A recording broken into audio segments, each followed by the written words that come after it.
तो कहानी की शुरुआत होती है एक युद्ध से 1942 के शरद ऋतु में। तेजी से आगे बढ़ती जर्मन सेना ने यूरोप के युद्ध क्षेत्रों को रौंद डाला था। अब वे सोवियत संघ के दिल स्टालिनग्राद तक पहुंच चुके थे। 200 दिनों की इस भयंकर लड़ाई में 20 लाख से अधिक लोग मारे गए। जर्मन सेना के अच्छे हथियारों और उपकरणों के सामने सोवियत संघ ने हर उम्र के पुरुष महिला बच्चों को भी सेना में भर्ती कर लिया। अधिकारियों ने इन्हें सीधे मोर्चे पर भेज दिया। वासिली भी इन नव भर्ती सैनिकों में से एक था। जैसे ही वह ट्रेन से उतरा, सामने का दृश्य देखकर सब हैरान रह गए। चारों ओर धुआं और बारूद की गंध, यह नरक का दृश्य था। अधिकारी उन्हें ट्रेन से खींचकर उतारते, झंडा लहराते हुए राष्ट्रवादी नारे लगाते और पशुओं की तरह उन्हें नावों में ठूंस देते। वे वोल्गा नदी पार करके सामने जाते। जर्मन विमान लगातार बमबारी और मशीन गन से फायरिंग कर रहे थे। जीवित बचना महज किस्मत की बात थी। अधिकारी अभी भी पीछे मत हटना के नारे लगा रहे थे। एक गोले ने एक नाव को उड़ा दिया। सैकड़ों सैनिक तुरंत मर गए। उथल पुथल में कुछ लोग नदी में कूदकर भागने लगे, लेकिन अधिकारियों ने उन्हें देशद्रोह का दोषी ठहराकर गोली मार दी। जो जीवित बचे वे अपने साथियों की लाशों पर चलकर आगे बढ़े। संसाधनों की कमी के कारण 2 लोगों को एक राइफल मिलती थी। जो आगे बढ़ता, पीछे वाला उसकी बंदूक उठा लेता। वासिली को महज 5 गोलियां मिली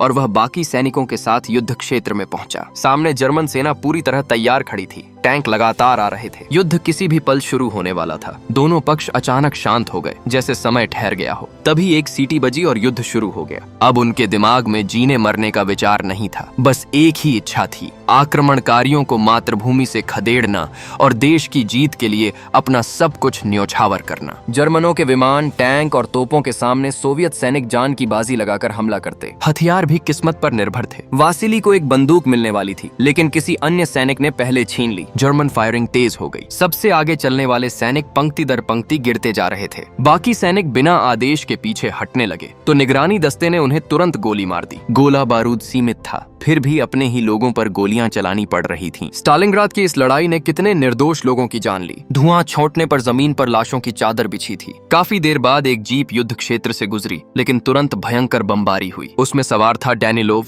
सोवियत 21वें इन्फेंट्री रेजिमेंट का प्रचार कमिश्नर। अच्छी किस्मत से वह घायल होकर फूलों के गड्ढे में छिप गया। जर्मन सैनिक लाशों पर फायरिंग करने लगे ताकि कोई जिंदा न बचे। डैनिलोव मृतकों के ढेर में लेटकर आंखें बंद किए सांस रोककर प्रार्थना करता रहा। उसी गोलीबारी में वह चमत्कारिक रूप से बच गया। उसने 2 अलग-थलग जर्मन सैनिक देखे और बंदूक निकाली, लेकिन पास में लेटे मृत वासिली ने उसे रोका। ऐसा करोगे तो पकड़े जाओगे, विस्फोट की आवाज का फायदा उठाओ। डैनिलोव को लगा यह सही है। उसने काफी देर तक निशाना लगाया, लेकिन आत्मविश्वास नहीं था। उसने वासिली से पूछा, क्या तुम्हें बंदूक चलाना आता है? वासिली ने हाँ में सिर हिलाया। डैनिलोव ने बंदूक उसे दे दी। वासिली ने फूलों के गड्ढे के ड्रेनेज होल से निशाना लगाया। इससे दृष्टि सीमित होती है और गन फ्लैश छिप जाता है। बहुत चतुराई भरा तरीका। पहली गोली से सिर में मार गिराया, फिर बोल्ट खींचा, दूसरी गोली, तीसरी गोली। एक जर्मन ग्रेनेड फेंकने वाला था, वही हाल। आखिरी अधिकारी को लगा यह संयोग है। आखिरी गोली के लिए वासिली खड़ा हुआ, गति का अनुमान लगाकर एक मूविंग टारगेट को सटीक निशाना लगाया। डैनिलोव दंग रह गया। 22 सितंबर को स्टालिन ने ख्रुश्चेव को स्टालिनग्राद भेजा। सोवियत सेना पीछे हट रही थी। जर्मन शहर के केंद्र पर कब्जा करने वाले थे। सेना का मनोबल गिरा हुआ था। ख्रुश्चेव ने कमिश्नरों को बुलाया और सेना का हौसला बढ़ाने के तरीके मांगे। डैनिलोव ने कहा, हमें युद्ध के नायकों की कहानियां ज्यादा छापनी चाहिए, इससे सैनिकों में जोश आएगा।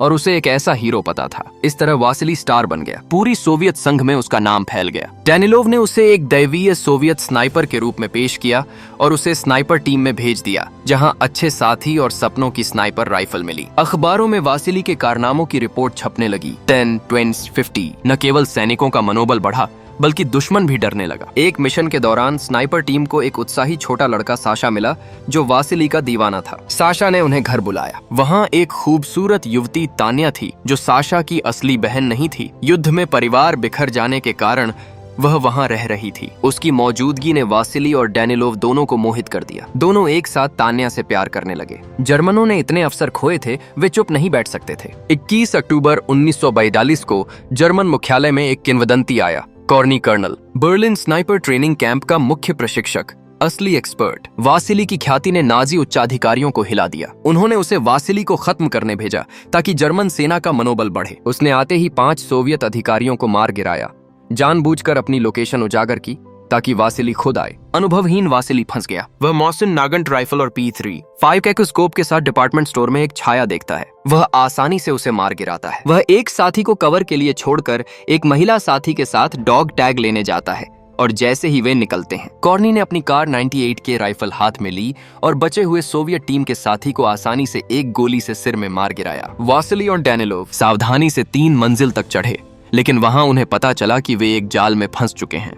वासिली ने जमीन पर एक सिगरेट का ठूंठ पड़ा देखा, जो अभी भी गर्म था। मतलब जर्मन स्नाइपर अभी गया नहीं है, लेकिन वह हिलने डुलने की हिम्मत नहीं कर पा रहा था। दुश्मन की नजर हर तरफ फैली हुई थी, अगर थोड़ा भी एक्सपोज हुए तो मौत तय थी। इसी जकड़न के बीच जर्मन विमानों ने फिर से बमबारी शुरू कर दी। पूरा शहर हिलने डुलने लगा, साथ ही डर के मारे भागने लगा, लेकिन वासिली ने उसे रोकने की पूरी कोशिश की। विमान जिस इलाके से गुजरते वहां सब कुछ बर्बाद हो जाता। आखिरकार साथी का दिमाग काम नहीं कर पाया, वह उठकर भागा और ठीक वैसा ही हुआ जैसा कॉर्नी चाहता था। पहली मुलाकात में ही 2 सोवियत साथी मारे गए। कॉर्नी ने अपनी श्रेष्ठता दिखाई और वासिली को एक बड़ा झटका दिया। डैनिलोव के मुंह से वासिली को पता चला कि यह जर्मन टॉप क्लास स्नाइपर है। डर और हिम्मत के बीच वासिली को बचपन याद आया, जब वह दादाजी के साथ भेड़ियों का शिकार कर रहा था। निर्णायक गोली वह चूक गया था, जिससे दादाजी का प्यारा घोड़ा भेड़िए के मुंह में चला गया। अब साथी की मौत भी उसी गलती जैसी लगी। इससे वासिली के मन में पीछे हटने का विचार आया। 2 दिन बाद सेना ने एक अनुभवी स्नाइपर कोलिकोव को भेजा। वह कॉर्नी का पुराना छात्र था, दूर की निशानेबाजी में माहिर और कॉर्नी को बहुत अच्छे से जानता था। अब कोलिकोव की मदद से वासिली कॉर्नी को खत्म कर सकता था। अगली सुबह वासिली और कोलिकोव एक खंडहर फैक्ट्री में थे। जैसे ही वे गलियारे से निकले, दाईं तरफ ऊपर कोई दुश्मन दिखा। पेरिस्कोप से देखा तो पता चला वह लाशों से डराने का जाल था। वे आगे बढ़े, एक खुली जगह पार करके अगली इमारत में घुसने वाले थे। पहला पार करने वाला ज्यादा सुरक्षित होता है, क्योंकि दुश्मन 24 घंटे निशाना नहीं लगा सकता। वे जल्दी जर्मन इलाके में घुस गए। मिशन था दुश्मन की कम्युनिकेशन लाइन काटना। 180 मीटर दूर वासिली ने एक गोली से फोन लाइन तोड़ दी, फिर पोजीशन बदली। जर्मन कम्युनिकेशन टूटने पर वे रिपेयर भेजेंगे। आने वाले को मारना कोलिकोव का काम था। उस दिन 3 लोग मारे गए, लेकिन एक कैदी पकड़ा। उन्होंने कैदी को जर्मन यूनिफॉर्म पहनाई, उसे लाइन ठीक करने भेजा।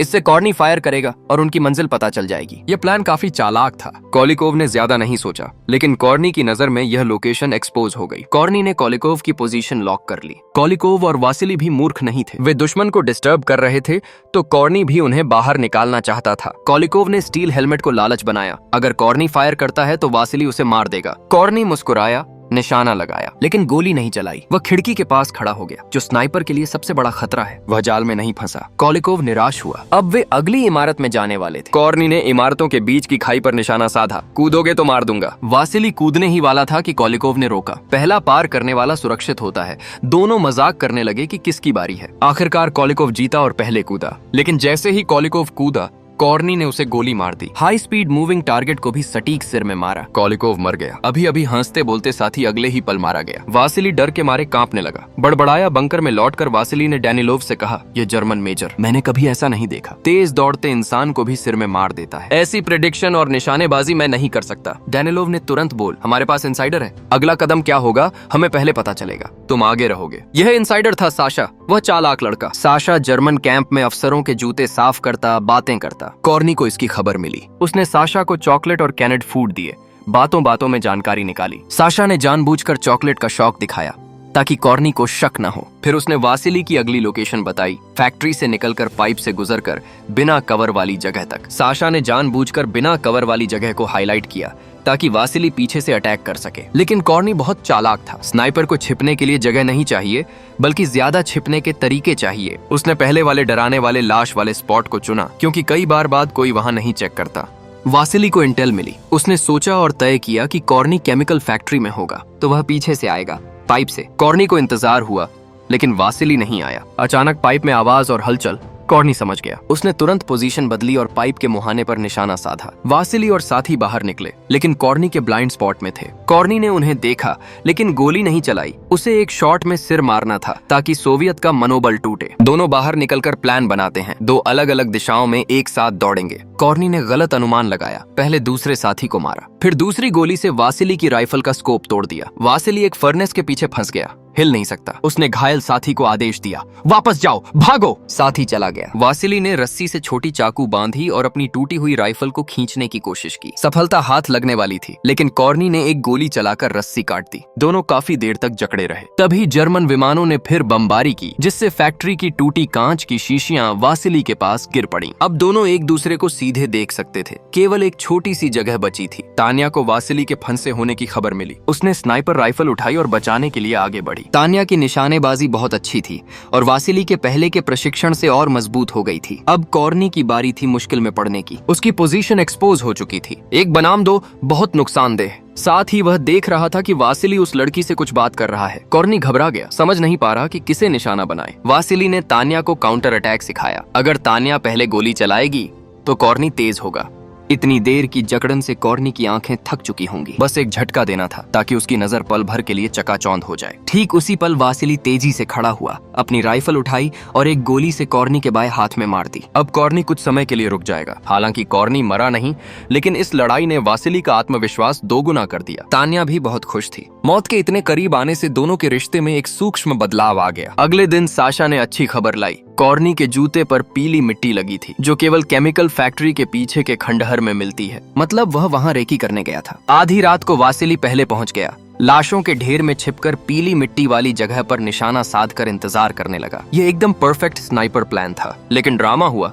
वासिली को नींद आ गई। उसी पल कॉर्नी चुपके से गुजरा और इमारत में चला गया। वासिली ने मौका गंवा दिया। वह लाशों के ढेर में सो गया और दोपहर तक सोता रहा। सूरज की रोशनी बदल गई, जिससे उसके स्कोप से रिफ्लेक्शन हुआ। कॉर्नी ने देख लिया। अरे, इतने दिनों से तू यहीं था। वह ट्रिगर दबाने ही वाला था कि एक लालची जर्मन सैनिक वासिली के सामने आ गया। उसने लाशों से सामान लूटने शुरू किए। वासिली के शरीर को पलटा और उसका वॉलेट छीन लिया। कॉर्नी ने सोचा यह कोई मरा हुआ सैनिक है, तो उसने बंदूक नीचे रख दी। शाम को जर्मन हेडक्वार्टर में वासिली का वॉलेट और आईडी कार्ड पहुंचा। सबने मान लिया कि वासिली मर चुका है। साशा को यह सुनकर बहुत दुख हुआ। उसका हीरो चला गया। लेकिन कॉर्नी को यकीन नहीं था। उसने साशा से कहा, मैंने एक और परफेक्ट स्पॉट ढूंढा है, मैं उसका इंतजार करूंगा। तू घर जा और दोबारा मत निकलना। जब सब वासिली को मरा मान रहे थे, वह डैनिलोव के सामने खड़ा था। वह सो गया था और जागने के बाद कोने में छिपा रहा। साशा ने बताया कि तान्या ट्रेन स्टेशन गई है। वासिली का दिल धड़क उठा। वह तुरंत स्टेशन की ओर भागा। कॉर्नी पहले से वहां मौजूद था। अच्छी बात यह कि तान्या एक्सपोज नहीं हुई। वासिली ने उसे ढूंढ लिया। दोनों भावुक होकर एक दूसरे से लिपट गए। लेकिन यह नजारा डैनिलोव ने देख लिया। अगली सुबह घना कोहरा था। साशा ने खुद को बहुत चालाक समझा और कॉर्नी का पीछा करके स्टेशन के पास पहुंचा, लेकिन पकड़ा गया। कॉर्नी ने उसे पहले से जान लिया था। वह जानता था कि साशा वासिली को जानकारी देगा, इसलिए उसने जाल बिछाया। अब मकसद पूरा हुआ, साशा को फंसाकर वासिली को बाहर लाना। बेचारा साशा फांसी पर लटका दिया गया। वासिली और तान्या दोनों दुखी हो गए। तान्या गुस्से में बदला लेने दौड़ी, लेकिन वासिली ने रोका। साशा का बदला मैं लूंगा, तू साशा की माँ को सुरक्षित ले जा, उन्हें सच मत बताना। उसी समय स्टालिनग्राद लगभग गिरने वाला था। तान्या ने साशा की माँ को बताया कि साशा जर्मनों के साथ चला गया और पीछे भेज दिया गया। माँ को सच बताकर कैसे सहन कराती। जहाज पर चढ़ते वक्त तान्या गोले से घायल हो गई। जीवन मरण की स्थिति। दुखी डैनिलोव वासिली के पास आया। वह जानता था कि दो स्नाइपर अब आखिरी मुकाबला करेंगे। साशा मर चुका, तान्या बच नहीं सकती। पहले वह वासिली से जलता था, लेकिन अब सब कुछ खत्म। साशा को जासूस बनाकर भेजने का अपराध था। अब प्रायश्चित के लिए वह वासिली की मदद करेगा। कॉर्नी की लोकेशन बताएगा। उसकी एक ही इच्छा, उस जानवर को मार दो, सबको निराश मत करना। कॉर्नी 4 दिनों से सीढ़ियों के नीचे लोहे की चादर में छिपा था। पोजीशन अच्छी थी, लेकिन थोड़ी असुविधाजनक, आधा झुका हुआ। वह नहीं जानता था कि गोली किसे लगी, तो इंतजार करता रहा, लेकिन पैर सुन्न पड़ गए। दोनों की पोजीशन एक्सपोज थी। कॉर्नी ने सोचा वासिली जरूर पोजीशन बदलेगा, लेकिन वह घमंड में आ गया। उसे लगा उसने वासिली को मार दिया। जल्दबाजी में कंफर्म करने गया। यह घातक गलती थी। स्नाइपर के लिए सबसे जरूरी है धैर्य। 4 दिन इंतजार करने के बाद कॉर्नी खुद बाहर आया। मानसिक रूप से वासिली ने उसे हरा दिया। वह दुख में नहीं डूबा, बल्कि दृढ़ रहा। आखिरकार एक गोली की आवाज में यह द्वंद्व समाप्त हुआ। वासिली ने कॉर्नी को मार गिराया। 2 महीने बाद सोवियत संघ ने स्टालिनग्राद की लड़ाई जीत ली। वासिली अस्पताल में तान्या से मिला, जो घायल लेकिन जिंदा थी।